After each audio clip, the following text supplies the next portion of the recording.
If you could give your younger self any advice, what would that be? Strap the in, it's going to be a bumpy ride. What an answer. Emma Lea is a prominent figure in the electro swing scene.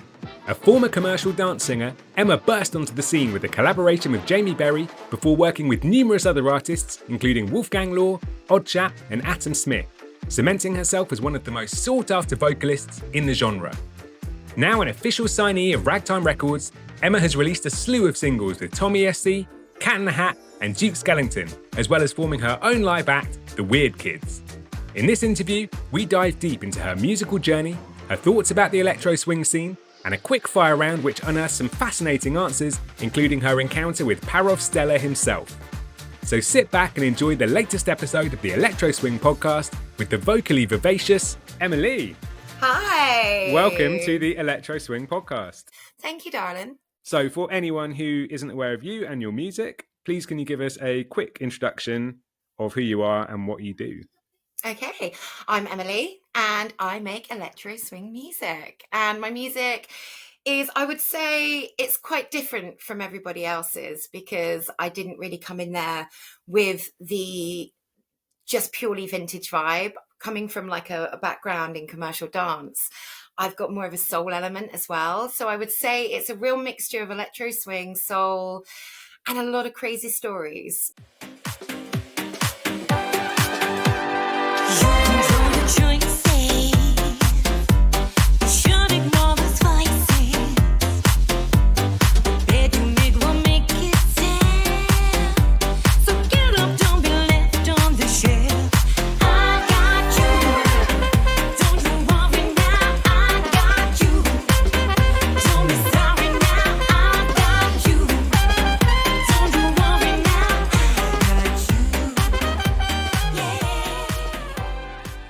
How did you first get into making music? It was actually my dad. It was my dad because my dad, he was in a band. And so I kind of grew up around music. You know, it's like the Von Trapps in our house. You know, my mum loved music. She loved playing music. She didn't really sing, but my dad was in a band. He was the lead singer, lead guitarist. And I used to watch him as a kid and just be completely and utterly in awe of what he was doing. And then when I think I was the first time I ever sang in public, I was 5 years old and it was Wow. karaoke. Okay. Karaoke. And I remember the song. It was Go on. Cliff Richard, Summer Holiday. Okay. And I just remember that feeling when I came off. And I think initially it was, oh, mum and dad give me lots of attention and everyone's really, really nice to me when I do this. You know, as a small child, you kind of think, oh, I'll do it again. But then as I got older and I started to understand what it was that I was doing and the love that I had for what I was doing, it became just that. It was my heart. It was my love. I'd like to ask you a little bit about your creative process. It's very organic for me. It's like a no likey, no lighty situation. I know generally within the first 10 seconds of hearing something, it's a feeling. So that's if like a producer has sent you a beat or an instrumental. Yeah. So literally, I mean, like I said, you know, it's one of those things that I hear the first 10 bars and then generally it's like a thought process of how is it making me feel? You know, how is this music making me feel right now? Is it making me feel sassy? Is it making me feel a bit sad? So I think, you know, for me, the process in terms of process is very much a case of it's so organic. You know, if I'm feeling something, I'll think about how it makes me feel. And then it just, blah. Yeah. That's the most untechnical way of saying it is just blah. It just comes out. There is no process. It just literally comes out. But then there's also that beauty of working with a collaborator, which is what I love. I love working with other people because, you know, I can bring something to the table and they can come back and say, oh, what about this? What about adding this? You know, and it's this whole, you know, process of working with other people that I really, really enjoy. Prior to electro swing, your background was commercial dance, is that right? Yeah, so I moved to London when I was 18, 19, and basically in search for that, because I lived in Bristol, and I was kind of in search for that elusive record deal. And I ended up meeting lots of different people, and through meeting different people, I met a production company called Dab Hands, or they were artists called Dab Hands, and they asked me, would I be interested in doing a dance track? So I did. It was my first proper ever dance track, and it ended up doing really, really well. It was all quite surreal, really. Because we made it onto Head Candy. We did like the Head Candy album. It made it onto Pete Tong's Song of the Week on Radio 1. So it was all like this massive whirlwind. And then I just kind of carried on down that path of just doing dance music, because I felt like, okay, this is obviously my place. This is obviously my strength. This is obviously, I was very young. I was very green. I definitely don't think I knew who I was. And I wasn't with the right people. And the problem with the commercial world, it's not electro swing. It's very cutthroat. It's very fast paced. There's a lot of pressure to be things that you might not necessarily feel like you are. And I think, but I got my stride. I kept doing my thing, releasing dance tracks. And then I got to a point where I felt like maybe my commercial dance element had run its course. I felt like, there was a lot of people, a lot of younger generation coming up behind me, that maybe where I was, say 10 years prior, because when you reach the age of about 25, it's almost like you're reaching your expiry date as a commercial artist. This is how it was for me back then. Maybe things are changing. I don't know. I don't think they are. I was once told by a very high up person in A&R for a very big major label that apparently the reason why they tend to go for the younger people is because there is more juice to squeeze. Literally was the line I was given, more juice to squeeze. I'm like, you're taking the humanity away from this person. You're just calling them a product. They're just this thing, they've got a personality, they've got feelings, and it just made me sit there and go, oh my gosh, this is, I don't think this is for me anymore, and I was told so many times as I kind of reached my latter 20s that, maybe I should just concentrate on writing for other people now, or maybe just go into management. But I'm like, I'm only just hitting 30. I'm not ready to quit. I'm not ready. I'm only just starting, because I actually know who I am now. Did I know who I was when I was 21, 20, even 25?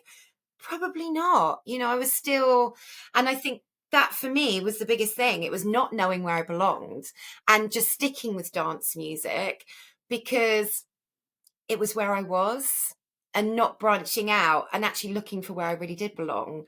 And that's when I found Electro Swing. Incredible. And what a beautiful segue into my next question. Because I do want to talk about your Electro Swing career, obviously, because this is what you do now and what we know you for and love you for. So you are one of the most prolific collaborators in the scene, and you've worked with almost everyone, myself included. So you've worked with Jamie Berry, Wolfgang Lohr, Atom Smith. We'll come on to the Ragtime guys later, because that's like a whole section in itself. But outside of Ragtime, you've collaborated with almost everyone already. How did those collaborations come about? Just tell us about that journey a little bit. I was coming into my kitchen and my gorgeous husband was cooking. He's an amazing cook, by the way. And I could hear this music coming from downstairs. And I was like, what is he listening to? Like, what is this music? I love it. It was actually Electric Swing Circus, and it was Bella Bell. Hey. And that was the first song I ever heard in Electro Swing. And I was just like, I love this song so much. It speaks to my heart. And so I heard this music and I was just like, I need to know more. And so I just dove in, basically. And I just wanted to know who was out there, what kind of other artists there were. And that's when I discovered like Atom Smith, and I discovered, Odd Chap, Cat in the Hat, you've got Duke Skellington. I mean, the list goes on. I was like, I need to make this music. I need to make music like this. This is going to be, I finally found something that really excites me. So it was 2017 was my first track with Jamie Berry. And so I was listening to all of his music. I mean, I fell in love with all of his music. And I just thought, you know what, let's just be brave. And I just thought, I'm just going to reach out. And I reached out to him and I was like, hey, Jamie, very, very new to electro swing, just discovered it, but I've absolutely fallen in love. I come from a history of dance. Would you be up for doing something?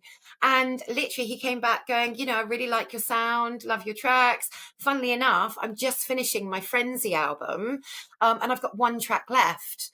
Would you like to have a listen? Do you want to have a go? And so he sent it over. I wrote it within, I think it was like half an hour, 45 minutes. That's how I knew that I absolutely loved this music, because it was just so instantaneous. And so I just got down a vocal, I sent it off. He came back going, we love it. We'd like to do it. Would you like to go and record it properly? So I went with my friend Darren Alboni. He's amazing. And basically, Devil in the Detail was born. And that was my first ever track in electro swing. And from that point onwards, it was just like, okay, this is what I want to do. Are there any female artists within the electro swing world you could see yourself collaborating with? Like, could we see an Emma Lea, Alana Lies crossover at some point, something like that? Do you know something? For ages, I've been toying that. Now, this makes me sound like a hypocrite now, because I sit there and I say that I don't want to do covers. But I have thought about possibly maybe doing something for like International Women's Day, where we get all of us. So all of us together, maybe do a little bit of Lady Marmalade, like an electro swing version of Lady I've had Marmalade. that idea for ages. Yeah. What is it with me and you having the same ideas? I know. Why is it me and you having the same? It's scary. But no, it just makes me jealous that I'm not female, so I can't be on it.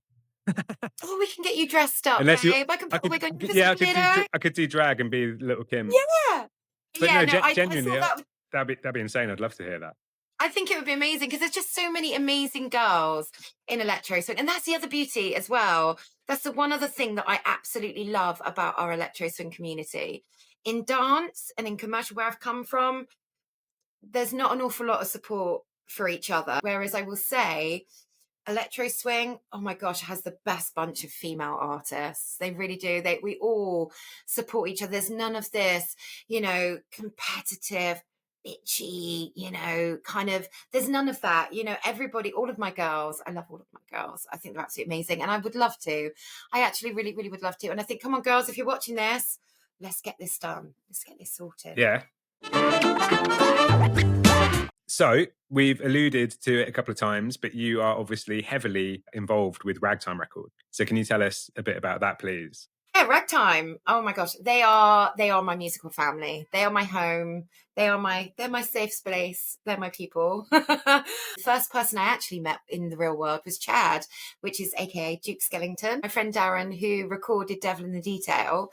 Darren's got a beautiful, beautiful, gorgeous house, and he's got a studio there. So we invited Chad to come over, and he came over from the States. He came and stayed at Dee's, and we had a great time. We had an amazing time, and we basically created Boom Town Boom, which was part of his Future Time Machine EP. I then, obviously through Chad, I got to know Tom, and then Tom reached out to me with an instrumental, and it was Thrill Ride. And do you know what? It was just, I think it was such a meeting of minds when I met Tom.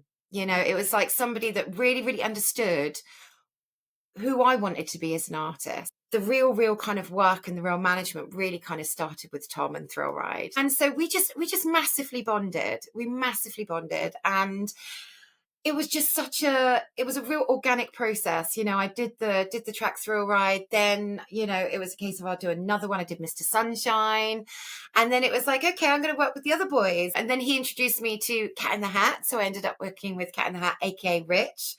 And I Got You was born. But Ragtime is, it's really difficult to put into words how much I love those boys. I'd got to that point in my life where I was like, wasn't really being accepted. All of a sudden, just having this family of these three beautiful guys saying, we love you and we accept you for everything that you are. I found those group of people that completely believed in me, not just my music, but me as a person, my artistic direction. They trust my artistry as well. And they put a lot of faith and trust in that when they release my music.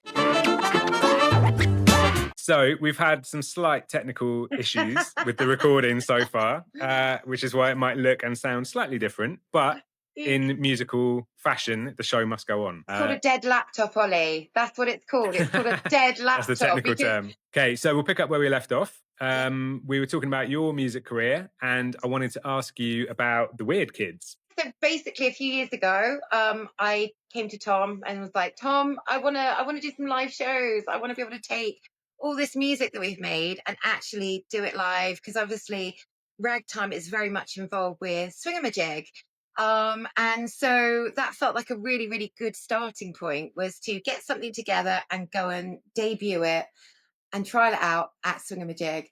And it just came together so organically. I mean, I say organically. Tom is really the man behind putting the band together.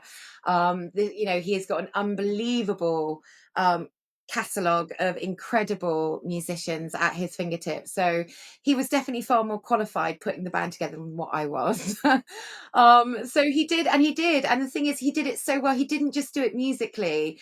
He managed to get the right kind of personality as well, because that was so important to me. I think when you have a band, you almost want to grow that family feel, that bond, that you get.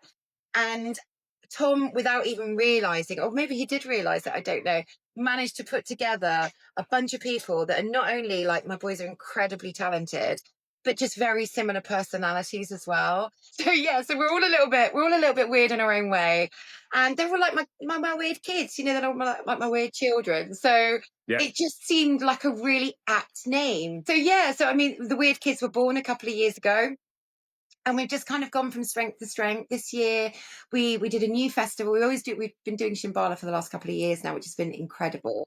I kind of call it Bar Swingamajig my heart home, because the people are just so down for the music. They absolutely engage with it.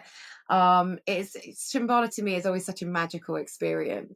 So this year we actually got taken international, and we ended up going to Denmark to play Northside Festival, which is amazing. It was amazing to be able to take our music internationally, and not just play here, but actually take it somewhere else and meet, other people from other places. And it's been, that's one of the beauties of doing what we do. We often just stand there and have these little moments where we just go, God, we've got the best job in the world. You've been in the scene for a while, like 7 or 8 years, I think you said. Mm-hmm.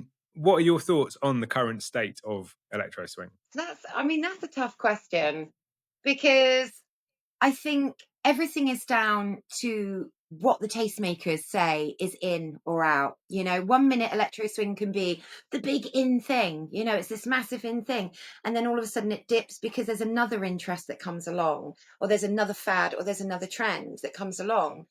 And I think at the moment, electro swing feels like, I don't know, I feel like we might be on the verge of pushing back out again. I don't know. I don't know. I mean, that's just how I feel right now. I'm seeing more electro swing in commercials, on films. I watched a Disney film with the kids the other day or the other week, and there was a Caravan Palace tune in it, and I was like, wow, like, it's really beautiful to hear more electro swing coming through. Plus, we've had BBC introducing, generally they like to stick to what's commercial. They will kind of stray aside, maybe do a one-off. But we've had, I think it's like, this is our 5th one, and it's been like our 5th in a row. So we've released, like, literally the last 5 songs we've released, every single one has gone to the BBC introducing, which is amazing. Melita Dennett is amazing. She has been an incredible support to us. She really has. But that just shows me that the commercial world is interested in hearing more electro swing. And I've noticed a rise in numbers as well. So, I mean, who knows? I mean, whether it's up, whether it's down, I'm still going to make my music. And I know a lot of my collaborators are so dedicated to our genre, they're going to still stick it out for that period. What do you think the future looks like for electro swing? Who knows, Ollie? Who knows? I mean, I'd like to think that people will know of it more. I would like to think that, at the moment as it stands, when I meet random people that don't go to these festivals, I ask them, they're like, oh, what do you do? I work in music. what kind of music do you do? Electro swing, never heard of it. And you're like, right, okay. I would like there to be, I think, maybe a bigger audience. I would like to see it grow more, but not too much. Not too much. I think there's a part of me that loves the fact that it's not ridiculously commercial, because it feels special. It feels untouched. I feel like if the commercial world got a hold of electro swing, God knows what they would do to it. what would happen to it. Let's move on to the quickfire round. So, what is the one thing in your career that you are most proud of, either creatively or commercially? Wow. See, when you've done so many different things, it's really hard to pinpoint anything. But I would say the most thing I'm most proud of is not giving up. I honestly think that is probably the one thing I'm proud of, because I could have done many a time down the road. I could have just gone, I'm going to believe all the people that tell me all these things. I'm just going to believe it all, and I'm just going to hang it up. But I didn't, because it's, like I said to you, it's not, I don't just do music for, I don't do music for the recognition or for streams or for any of that stuff. I do it because I love it. And I don't think I would be me without it. But I think not giving up and, finding my forever home, my ragtime crew, that was probably, that was the moment where I knew that things would be okay. What would you say is the biggest challenge that you faced? If we're talking musically speaking and not personal life, I would say the hardest thing has just been to find where I fit. It's finding that place that I belong. And because I love all kinds of music, that's the thing. I love country music, I love soul music, I love Motown. So the hardest part was, like I said, figuring out where I fit. And I think when I found electro swing, it was like, because of the creative element of it, you've got like disco swing, you've got, all different styles of kind of like swing. As long as it has a swing, it allows me to be, the one thing I would say about my platform, it allows me to show all my different elements. I think it's really creative. It's really diverse. And I think that fits me really well, because I've just never been one to be pigeonholed in one place. I just like too many things. And so I think, like I said, that's why I think it took me a little while to figure out where I belonged. What is one of the wildest things that has happened in your career so far? I don't know if it's career, but I did get invited to go see Parov Stelar. Oh yeah, of course. At his gig last year, and we hung out, by his tour bus, and we drank Austrian beer, and we talked lots, and that was pretty amazing. That was pretty amazing that somebody who created, I always see him as like the creator of our genre. And so to be able to be invited to spend time with somebody who created your genre and talk about your genre to somebody who, obviously started it off. Although there's a debate about it, isn't there? There is a debate on who. There is, but I think he's widely recognised as like the godfather of it, isn't he? Whether he personally invented it or not, I would still say that's his title. So, did he reach out to you? Yeah, it was his label. It was his label. I was in talks with his label, and they basically sent me an email just saying, "Would you like to come and see his show?" And then just obviously hang out, have a chat, and everything, afterwards. And of course, I wasn't going to go, no, I don't fancy it. I'm busy that week. I don't think I would have. Yeah. It was just like, oh my God. Yeah, no, it was amazing. It was amazing. But he's just so lovely. He's just such a nice, really, really nice guy. He's very funny. And, we did talk, obviously, about music and things like that.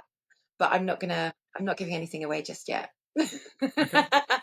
Not doing it just we'll leave that there. Yeah. We'll leave that there.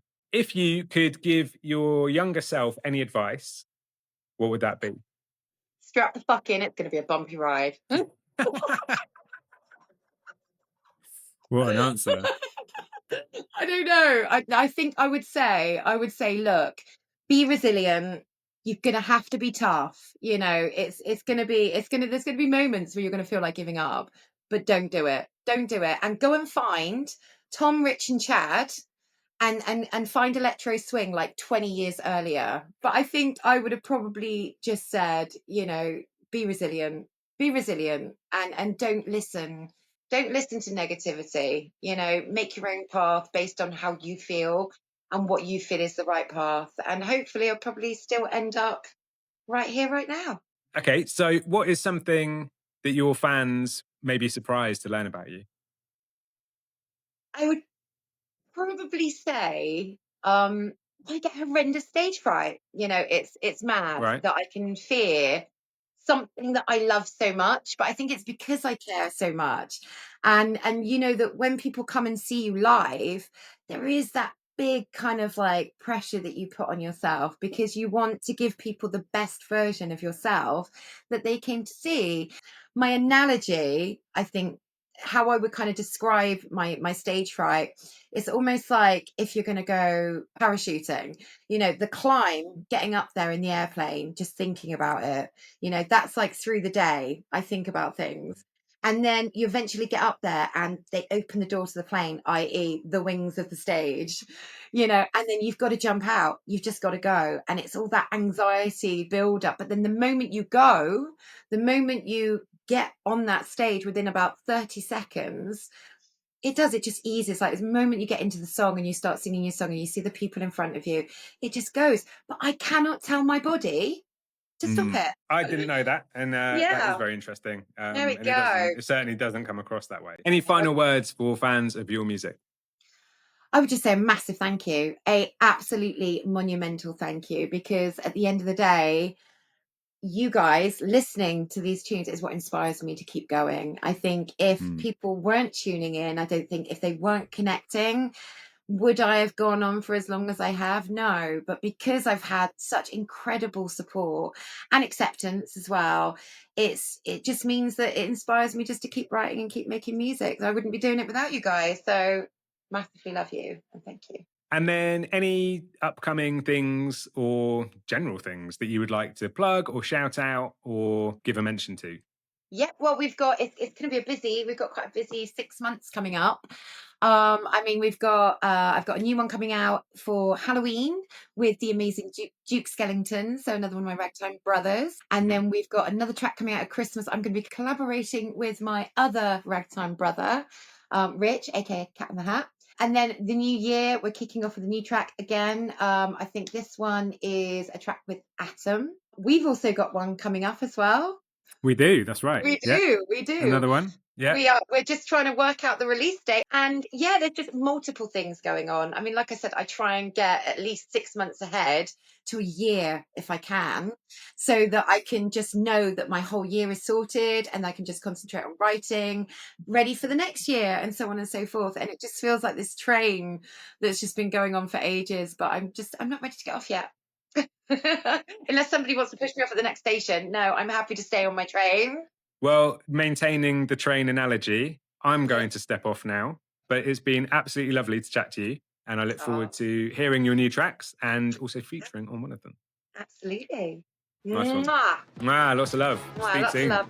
So that was the latest episode of the Electro Swing Podcast, brought to you by Electro Swing Thing and hosted by me, Offbeat.